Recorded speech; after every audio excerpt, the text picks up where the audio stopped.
I've never I've never read a Batman comic in my life, and like I know Batman is the biggest. I don't know. He's kind of biggest sales a lot of the time. Anytime I go onto like the subreddit comic books, it seems like every second post is about Batman. So I just said I'd give. I was thinking I needed to kind of try some kind of Batman out, but for me, it always depends on the art and stuff like that. Like, and then I saw this on Global Comics. This is Batman, the Court of Owls, and I knew Greg Capullo was the penciler on this. And I also remember I was in Sub City, the comic book shop in Dublin, and if there was a guy sometimes I used to bump into, Adam Taylor, his name was.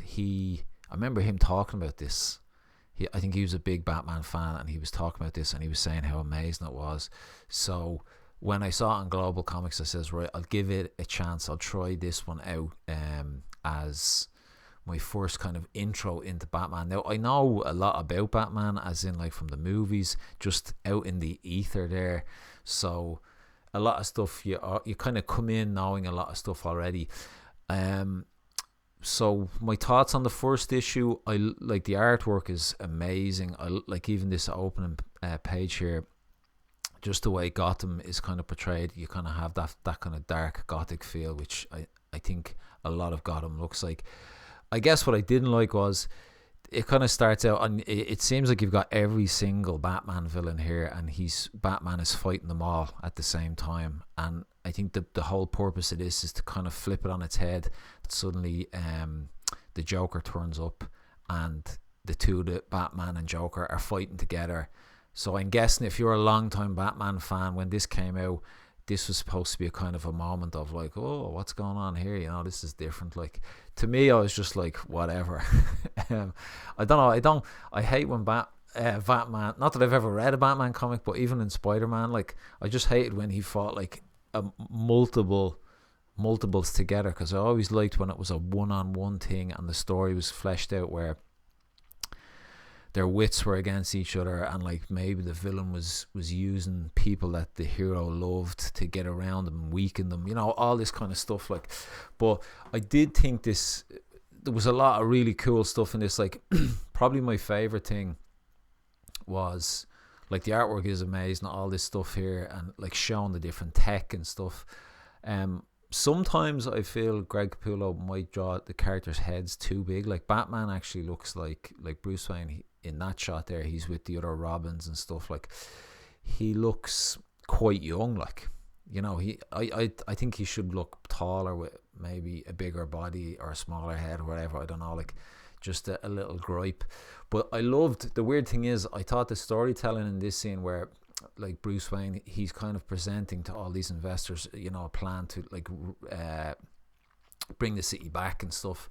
But this is what I thought was cool. Like, he gets introduced to some ex-colonel or something like that who's running for mayor, and like this guy is mad to talk to Bruce Wayne. Like, and it's like a conversation where at the same time Bruce Wayne, like, on this page here, he's kind of talking to the guy, and then he notices through the crowd, he sees your man Commissioner Gordon on the phone, and just the way the panels work out, like, you know, he this one here, he's looking away from the guy he's talking to, then you can see he's looking over his shoulder, and then it zooms in on Commissioner Gordon.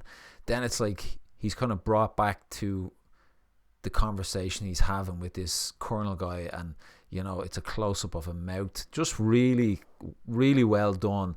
And then you can see here Bruce is like, you know, he doesn't know what the guy is talking about, because he's listening in that he's heard there's been a murder, like, you know, someone, multiple stab wounds and stuff. And then what's great is he kind of says, you know, I have to go, and it cuts to Batman, you know, like swinging across the skyline of Gotham. Like, so I thought all that was done really well. And then you get that kind of whole, to me, this is kind of what Batman is, fighting a lot of these bizarre kind of street level kind of criminals and stuff like that. And like, essentially, like, they get a blood test on these daggers. Like, there's got like a little owl kind of image on them.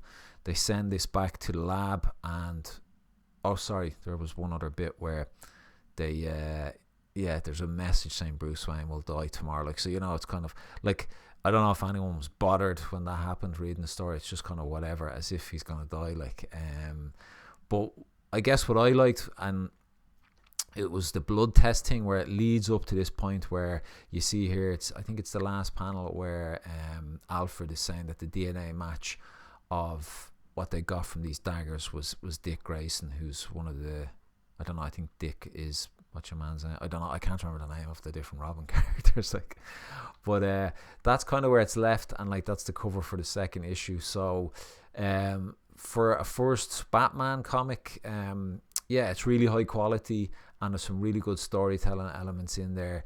I think I'm just hunting for something like totally fresh. Like, I don't really want, like, I think this Court of Owls is like, these were kind of a new group of villains, like freshly created in this story. Like, so hopefully we won't get much of the original. I know everybody loves the original kind of what's the word, rogues gallery, I think it's called, of villains that Batman fights, but I'd be more interested in something different. So I'm hoping to get that from this story. And yeah, look, I'll go on through it, and I'll do some videos just to see my thoughts.